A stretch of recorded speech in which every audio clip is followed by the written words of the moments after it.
Welcome to SpeedRev, a weekly series where I watch some of the latest movies I have watched and tell you guys whether this movie is worth watching or not. Sadly, this movie is about 3 months late, so apologies. We have Predator Badlands. Considering the current climate right now, predators are everywhere. And so I'm gonna make a video about it, about Predator Badlands. And hope.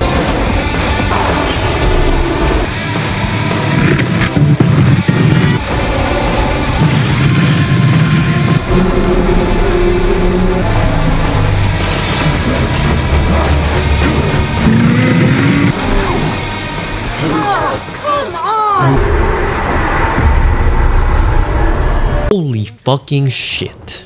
This movie legit blew away all my expectations. I mean, after watching Alien vs. Predator, I didn't think much of a Predator movie, but damn, it felt like pure testosterone coming to life. This movie, from start to finish, blew me away. The story, the pacing, the characters, the fucking visuals, it was all too damn good. Story-wise, it felt like a slice of life, but action-wise, it felt like the Michael Jordan of action. But I felt the final act, which was basically the 5th act, because there were just way too many acts. I thought the movie was gonna end this time.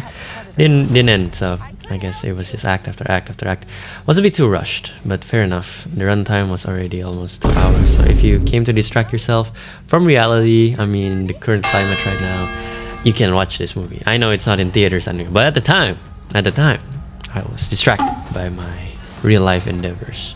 So onto the spoiler section. Predator Badlands is supposed to be a satire take on Western propaganda in the Vietnam War. Therefore, it tends to lean more to the war-hungry people of cinema. And that's alright. If y'all like war-themed, dark, gory movies, that's fire. And that's what the original Predator movie catered towards. But come on. After their sequels flopped harder than whatever real-life adaptation Disney makes, oh, this must be a really old joke, maybe the studio thought of change. And boy, did it deliver. Not gonna lie, first time I watched this movie, I was like, damn, this motherfucker, ugly as shit. Let's rank all the hell nas. Chopped teeth, crazy hairline, deepened eyes, small eyes, which I didn't even know had a tutorial in it. External mandibles that in the movie do nothing. And in this film, the Predator is short. In fact, he's so short and ugly that at the beginning of the movie, his father wanted to kill him because he was short and ugly.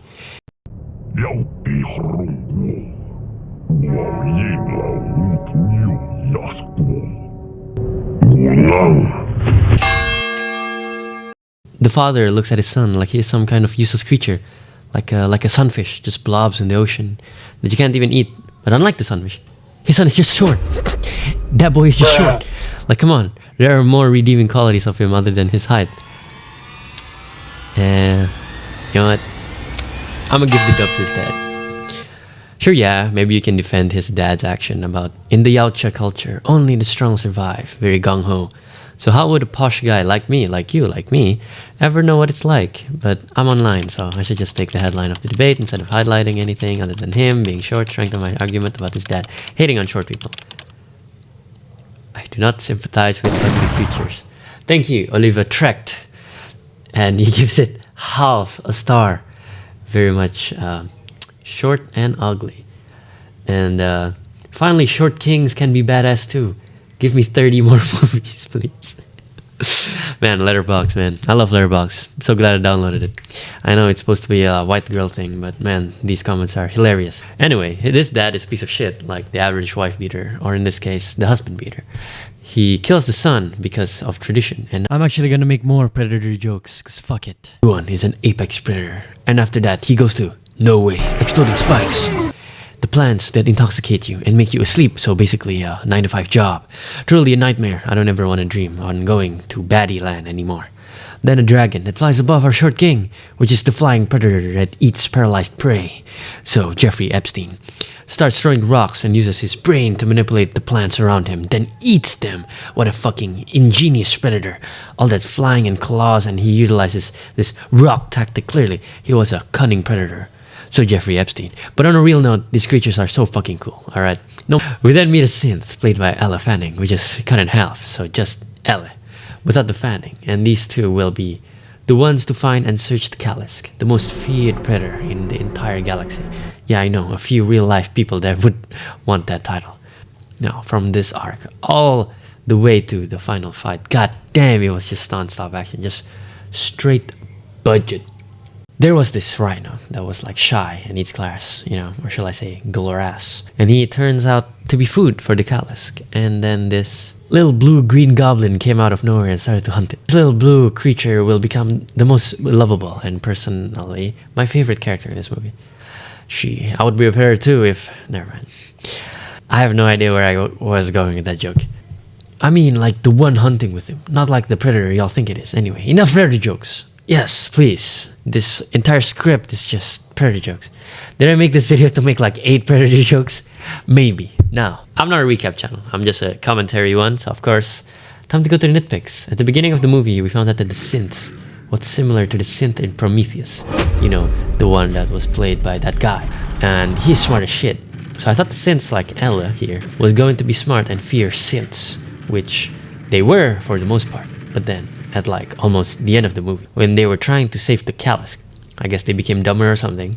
Maybe a wrong semicolon on the firmware. Clearly, some ChatGPT degrees were going out to the students on COVID-19. Or classic automatic systems update that you can't skip and it runs in the background. Classic Windows. Off your phone and it makes your phone sluggish. I'm looking at you, me video. This is when I had Xiaomi. I didn't even know there was an ecosystem living in my phone. If you see, like almost at the final fight, the main antagonist, which I forgot the name, probably Ella too, but backwards. So Ella gets caught by the oldest trick in the book, sin of the Yautja, being at the back of the thing, getting crushed. Like these mofos are dumb as bricks, but even bricks will say, nah, I ain't that dumb. Then there was also an after credit of the mothership. Literally, it's his mothership.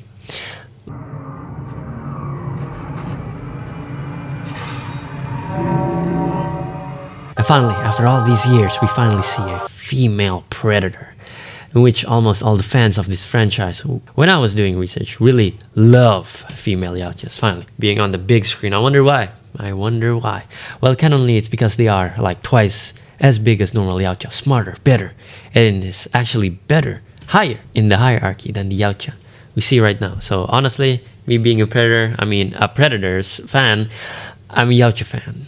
Low-key, can't wait to see them. So all in all, I give this movie, with its stunning VFX and funny dialogue, a solid 8 out of 10, which I think is quite high for a gung-ho movie. As predictable as the plot was, this movie honestly made me have a great time in the theater.